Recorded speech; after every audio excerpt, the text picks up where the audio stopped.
valstīm. Ķēniņam bija 3 meitas. Tauta runāja, ka esot ļoti izlaidīgas.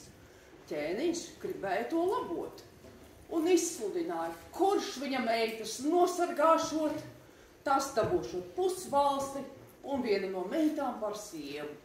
Nāca tuvi, nāca tālu. Nevienam nekas neizdevās. Reiz tad gudrs jaunēklis izdomāja. Viņš skatīsies, ko dara un neļaus sevi piemuļķot.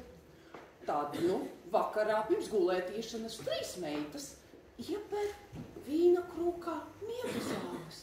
Viņš gudrs būdars to vīnu uzgrīdas. Un, kad jādodās pie miera, ar vienu aci guļ, ar otru tā kā skatās. Redz, meitas, ko līdz tusā dodamās minūtītes pāris paguļ. Un tad aši augšā un prom.